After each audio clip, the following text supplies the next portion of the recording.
Once upon a midnight dreary, while I pondered, weak and weary, over many a quaint and curious volume of forgotten lore, while I nodded, nearly napping, suddenly there came a tapping, as of someone gently rapping at my chamber door. "'Tis some visitor," I muttered, tapping at my chamber door, "only this and nothing more." Distinctly I remember it was in the bleak December, and each separate dying ember wrought its ghost upon the floor. Eagerly I wished the morrow, vainly I sought to borrow from my books surcease of sorrow, sorrow for the lost Lenore, for the rare and radiant maiden whom the angels name Lenore, nameless here forevermore.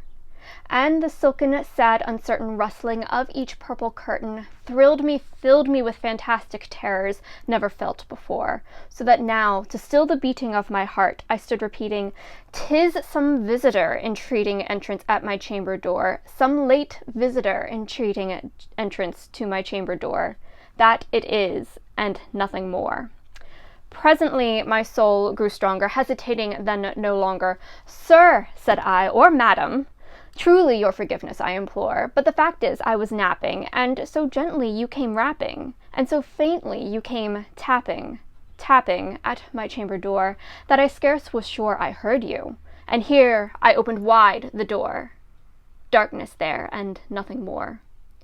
Deep into that darkness peering, long I stood there wondering, fearing, doubting, dreaming dreams no mortal ever dared to dream before. But the silence was unbroken, and the stillness gave no token, and the only word there spoken was the whispered word, "Lenore." This I whispered, and an echo murmured back the word, "Lenore." Merely this, and nothing more. Back into the chamber turning, all my soul within me burning, soon again I heard a tapping, somewhat louder than before. "Surely," said I, "surely that is something at my window lattice. And let me see then what thereat is, and this mystery explore. Let my heart be still a moment, and this mystery explore. 'Tis the wind and nothing more." Open here I flung the shutter, when with many a flit and flutter in there stepped a stately raven of the saintly days of yore. Not the least obseance made he, not a minute stopped or stayed he, but with mine of lord or lady perched above my chamber door, perched upon a bust of Pallas just above my chamber door, perched and sat and nothing more. Then this ebony bird, beguiling my fancy into smiling, by the grave and stern decorum of the countenance it wore, "Though thy crest be shorn and shaven, thou," I said, "art sure no craven, ghastly, grim, and ancient raven, wandering from the nightly shore. Tell me what thy lordly name is on the night's Plutonian shore." Quoth the raven, "Nevermore."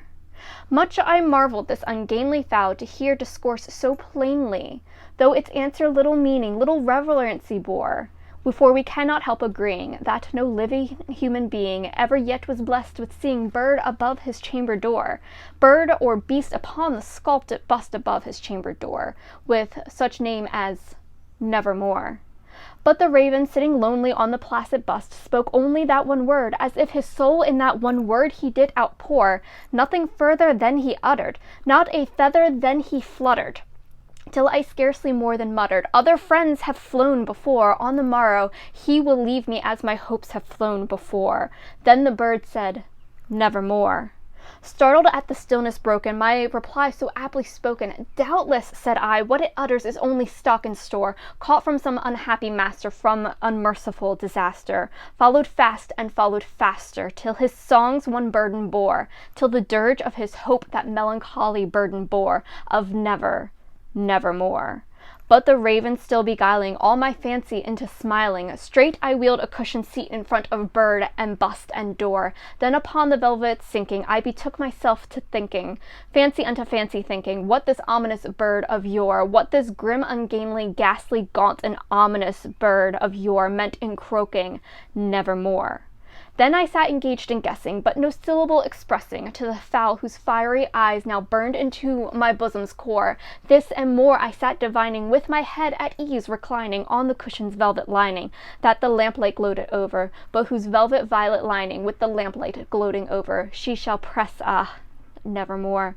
Then methought the air grew denser, perfumed from an unseen censer, swung up by seraphim whose footfalls tinkled on the tufted floor. Wretch, I cried, thy God hath lent thee, but these angels he hath sent thee. Respite and Nepenthe, from thy memories of Lenore. Quaff, oh quaff this kind Nepenthe, and forget this lost Lenore. Quoth the raven, nevermore. Prophet, said I, thing of evil, prophet still if bird or devil, whether tempter sent or whether tempest tossed thee here ashore, desolate yet all undaunted, on this desert land enchanted, on this home of horror haunted, tell me truly, I implore, is there balm in Gilead? Tell me, I implore. Quoth the raven, nevermore. Prophet, said I, thing of evil, prophet still if bird or devil, by that heaven that bends above us, by that God we both adore, tell this soul with sorrow laden, if within the distant Aidenn it shall clasp a sainted maiden, clasp a rare and radiant maiden, whom the angels name Lenore. Quoth the raven, nevermore. Be that word or sign of parting, bird or fiend, I shrieked, upstarting, get thee back into the tempest and the night's Plutonian shore. Leave no black plume as a token of that lie thy soul hath spoken. Leave my loneliness unbroken, quit the bust above my door, take thy beak from out my heart, and take thy form from off my door. Quoth the raven, nevermore. And the raven, never flitting, still is sitting on the pallet bust of Pallas, just above my chamber door, and his eyes have all the seeming of a demon's that is dreaming, and the lamplight over him streaming throws his shadow on the floor, and my soul from out that shadow that lies floating on the floor shall be lifted nevermore.